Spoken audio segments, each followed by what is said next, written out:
Yeah. Now, how will you know if a person has a sattvic tendency, or a rajasic tendency, or a tamasic tendency? I'm going to talk about food as well, but I want you to first understand these three gunas. Okay. So when you will come across a person who's very sattvic in nature, whose sattva gun is very predominant, how will you know? So as soon as you're going to meet that person, that you will feel that there's so much of calmness that oozes out of that person. That person will be very harmonious, very peaceful. The person will be very healthy.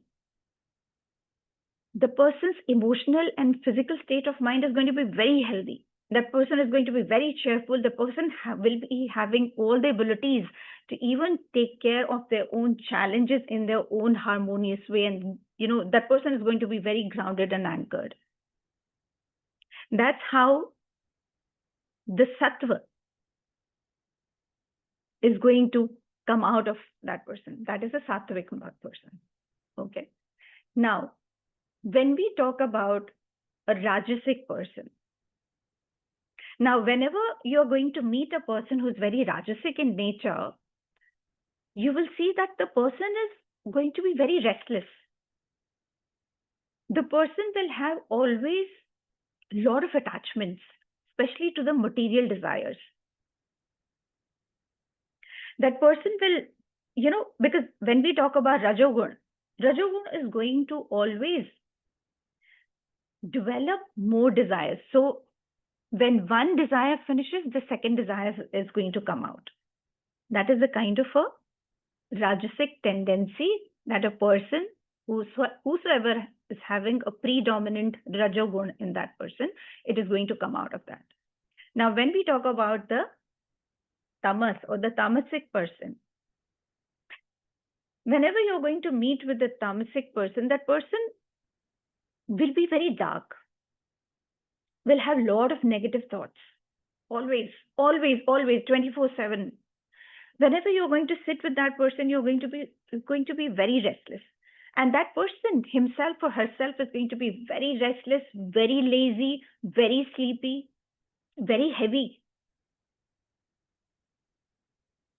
So Prakriti has given us these three qualities, and each one of us has all three qualities inside of us. It's not that Sharoo has only one quality and somebody else is going to have only two qualities. No, all of us have three qualities. Now, it depends upon us how much are we into the spiritual practices, how much are we trying to know ourselves, how much are we trying to sit with ourselves, how much are we trying to work on ourselves, that this, a particular gun gets predominant in our nature. Yeah. Now, let's come back to the food. I made you understand the three qualities, which are very important. Just as we have three qualities, similarly, food also have these three qualities. Okay. Each and every food has this one gun that is predominant in it. So number one is the sattvic food. The sattvic food, how will you see or feel when you eat a sattvic food? When you feel or eat the sattvic food, you'll feel very light. There's sometimes, you feel, you eat curd rice, or you eat dosa, you eat anything which is fresh. You eat it and you feel, oh my God, I feel so content today. I'm very light on my stomach. Don't you feel like, I feel like, cotton. My stomach feels like cotton right now. My stomach is not heavy. My stomach is not gaseous. You say that, right? It is because you're having a sattvic food. Because it is giving you a lot of calmness. And the best part about the sattvic food is that it is going to always balance out your doshas. Doshas in Ayurveda, Vata, Pitta, and Kapha. It's going to balance out all these three if you're having a sattvic food. And the best part about sattvic food is that it is going to promote the overall well-being of a person. It is just not your emotional or the physical or just one aspect, but sattvic food is going to impact all three aspects of your life. Now, the second thing is, what is the Rajasic food? How will you know that this is the Rajasic food that I'm eating? Now, as soon as you're going to eat the Rajasic food, you are going to feel very restless. You'll be very inactive. You will not feel like working at all. You will have a negative impact on your memory as well. It will reduce a lot of calmness. You'll not be calm at all.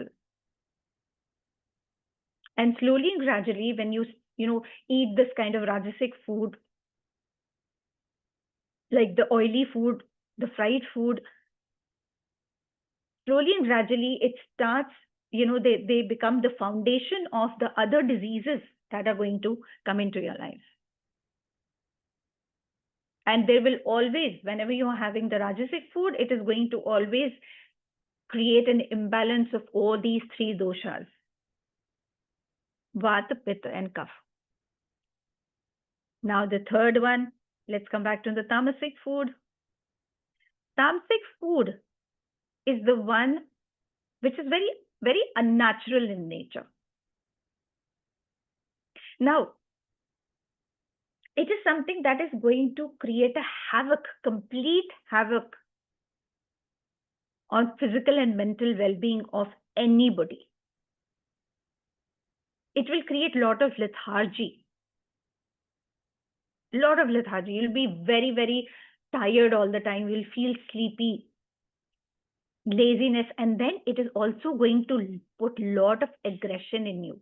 So you will see that people who are having an unnatural food or the tamasic food or anything which is stored, refrigerated, preservatives, complete with preservatives or animal products or whatever, you will feel that these people are very aggressive in nature. There's a lot of aggression in them. Why? Because now, if you're ingesting these unnatural food, the digestive system gets very confused. And it takes a lot of time to digest that particular food. And it confuses them. It puts a lot of stress on our body because it takes about, 24 hours to 78 hours for it to digest. And the body gets confused that how much work do I have to put in now to digest it? Everything gets imbalanced. Everything is imbalanced. Because it is not the right way of digestion. There's no right way of digestion of these unnatural food. It takes a lot of time. And because of that, there are certain things, there are certain diseases that starts, coming into our body, like acidity, stomach ulcers. There is heartburn that these people have, or there is irregular bowel movements. These are the kind of things that we start having when we start having the tamasic food. So now it absolutely depends upon you which food do you want to choose. Because if you are having a sattvic food, it is definitely going to increase your sattva. And when it increases your sattva, it not only changes the surroundings and the environment of, your environment, your surrounding, but it also changes complete surroundings of where you reside. It is just not you, but the other people also get affected. Now you're going to ask me that, how do I know whether it is the sattvic food or rajas or tamas? Your body is going to know.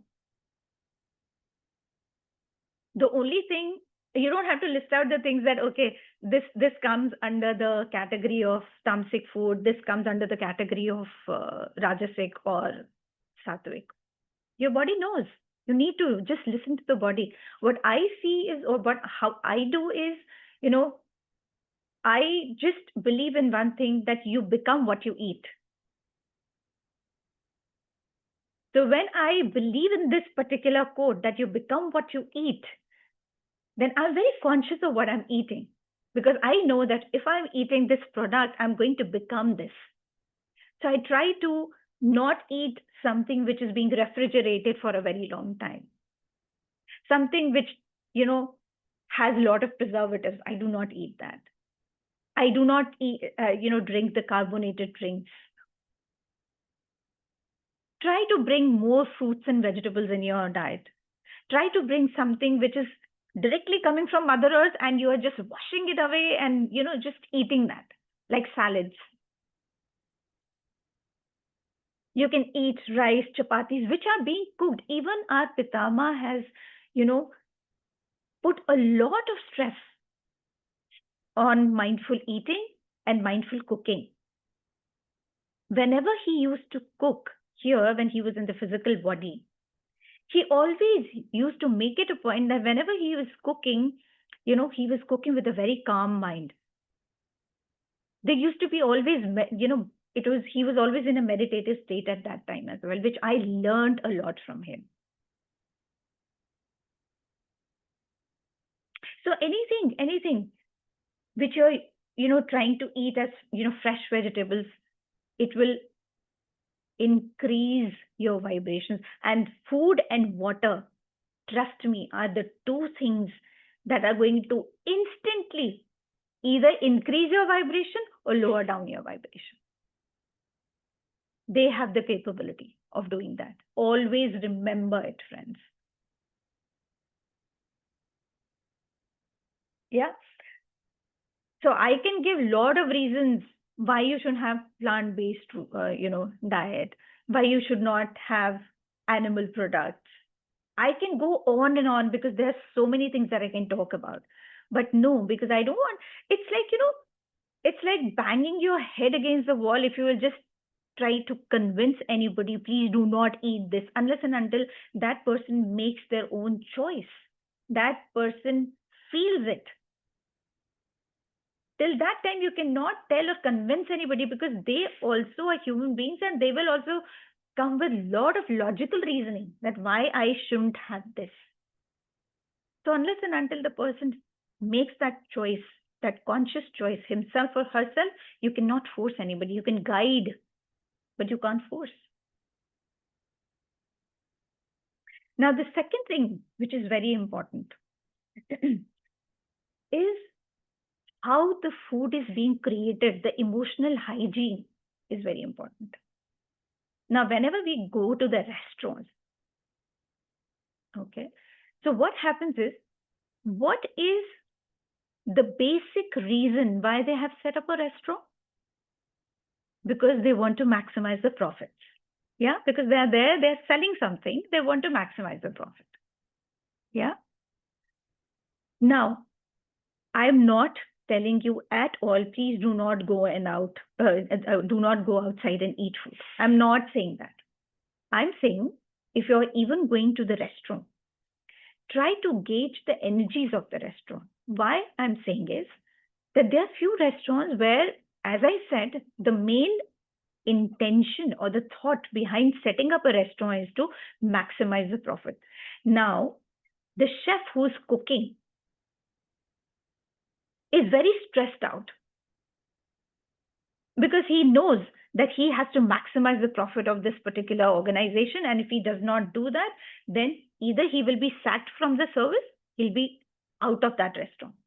So there is a energy of hurry. There's an energy of fatigue. There's an energy of stress. And that's what he's putting into the food as well. And when you're eating that food, you become that. You become there's a lot of stress inside of you. Now, another thing, when we drink the water over there also, the food and the water, as I said, they have the tendency to completely take in all the vibrations. Now, in that particular area where the food is being cooked, or the food is being served, the food and the water has the tendency to take in all the conversations. Now, if there are 100 people who are sitting and eating, and they're big bowls, so that food is listening to all the conversation, that water is listening to all the conversations that we are having over there in that one restaurant, and it is absorbing everything. And that's what we are eating. That's why it is said that you have to eat the food in silence, not only the physical silence, but mental silence as well. So usually when we go to beautiful places, like when we go to Pyramid Valley, when we go to Sadhguru's ashram, Isha Foundation, when we go to such, or maybe Art of Living ashram, when we go there, when we sit with ourselves. And there's always one mantra that is being, chanting. Their mantra chanting is going on. There's spiritual songs going on. There's bhajans going on. And what happens is when all these things are going on, the food becomes a prasad. It turns into a prasadam. And when it turns into a prasadam, and then when you eat that, it immediately increases your sattvic capabilities. And you start feeling that, and you become your sattva is activated. And when your sattva is activated, your surroundings also change. See, I'm not telling you, I'm not saying at all, please do not go to the restaurants, do not eat, but try to see where you are eating. Try to gauge the energy. Come on, we are meditators, right? We can gauge the energies now. We have the capability to gauge the energy. Just see, do not sit randomly at any place whatsoever. Do not sit. Try to see, try to gauge the energy, because I feel difference in the different places where I sit, and where I feel that no, I'm not going to sit here because the energies are too discordant here. The conversations are too loud over here. I do not sit there. I'm not saying that at home, if you're cooking something, it's going to automatically become a prasadam. No, not at all. If your thoughts, if your intentions at home also is discordant, it has negative inside of you, and if you're cooking with those negative thoughts, definitely the food that you're cooking, even at home, becomes poisonous. So it is very important for you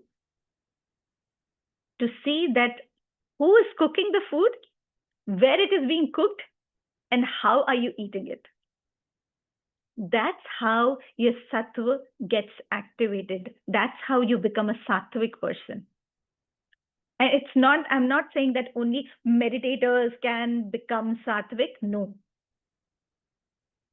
Anybody can become sattvic, depending upon how much sattva you are activating by eating the food, what you're ingesting physically, what you're ingesting mentally and emotionally.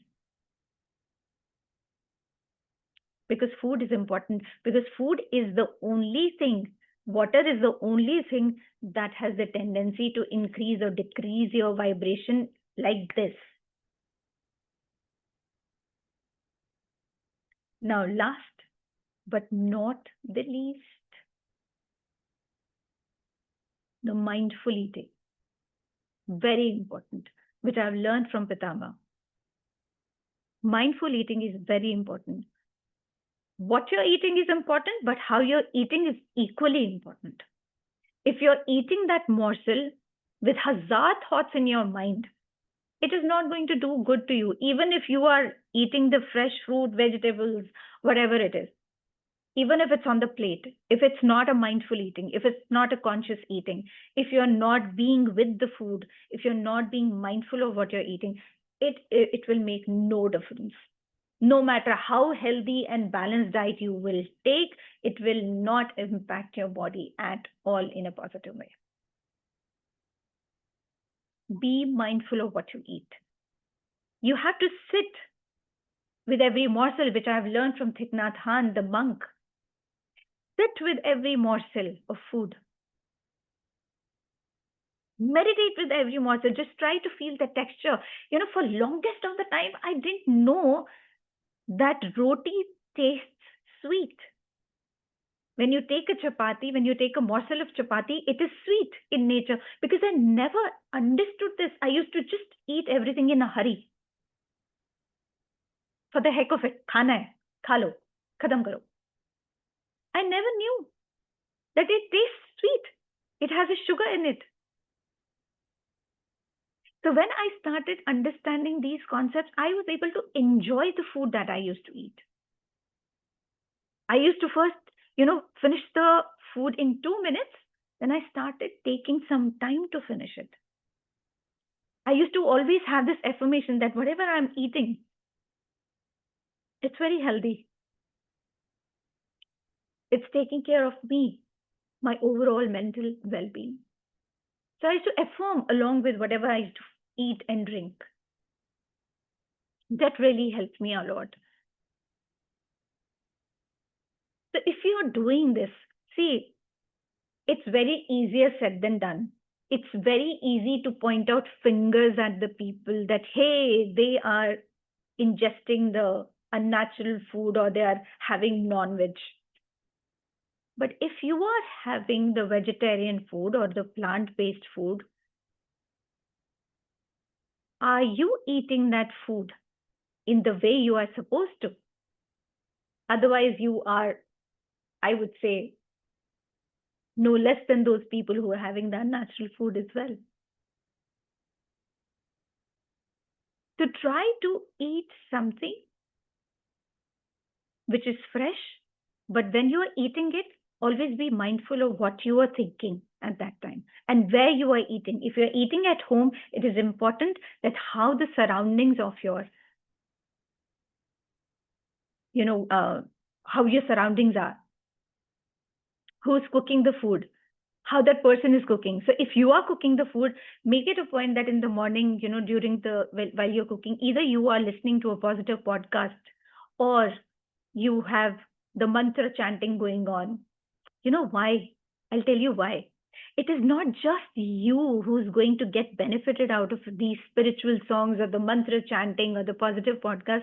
Do you even know that not only the food that you're cooking will absorb that, but also the vegetables that are lying in the fridge, the utensils, everything, even the water which is there, which is in the matka, or maybe which is in the tap right now, it is going to absorb everything.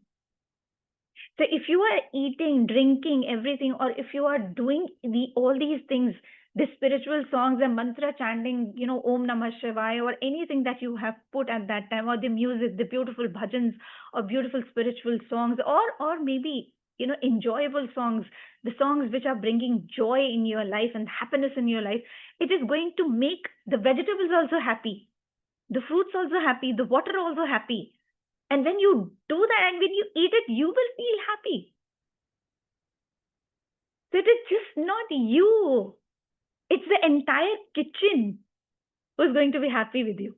And when the entire kitchen is happy, your stomach is also happy. Yeah.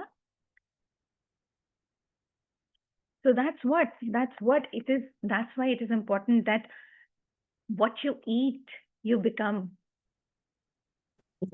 As your food, so is your mind. Yeah. Now let's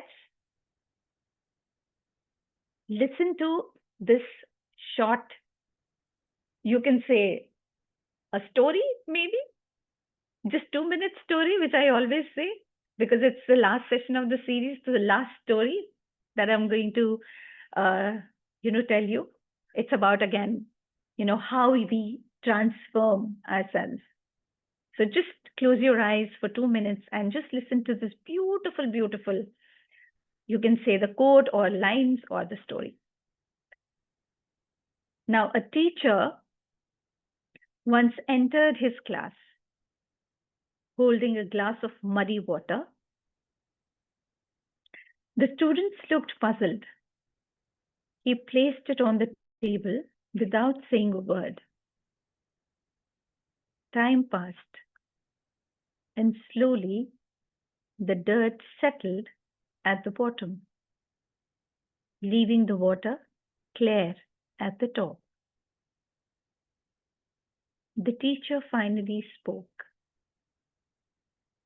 This is what happens to our mind when shaken with anger, with fear, or confusion.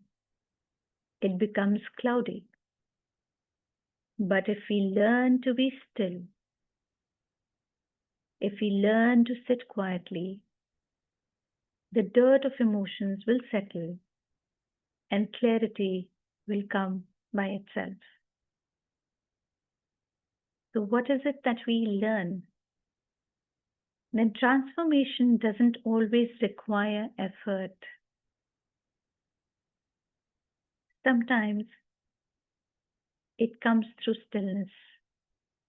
Sometimes it comes through patience. Sometimes it comes through silence.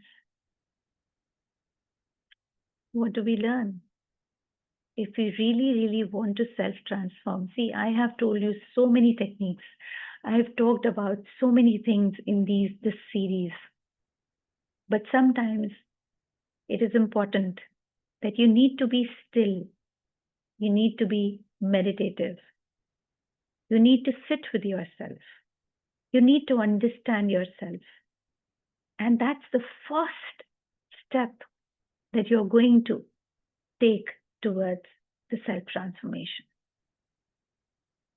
So it is not necessary that whatever Sharoo is saying is right. We have to follow Sharoo, whatever she's saying. No, sometimes we need to close our eyes. And we have to ask ourselves, how do I need to transform myself? Please give me the clarity. And then the clarity will definitely come. So that was the story, the small one, which I hope has touched your heart, because this is something which we need to do. See, I can tell you hazard stories. I can tell you so many techniques. I can tell you so many things. But the question is, how much are you willing to implement? What is it that resonates you? Because, after 5 minutes, once the session is over, you're going to, be busy with your festive, whatever, the work or the other engagements that you have. The question is, how much are you going to retain this session? How much are you going to, implement whatever is resonating with you? How much you are going to practice it, which is very important. We have been listening to this, that yes, we have to have a lot of good food. We have to have a lot of nice food. We have to have a lot of vegetarian food. But how much are we inculcating it? That is important. So now, let's start the meditation, and I'm going to stop the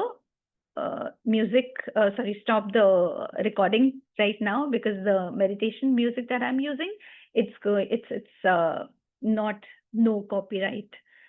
So I'm going to stop the recording right now, and we will start the meditation.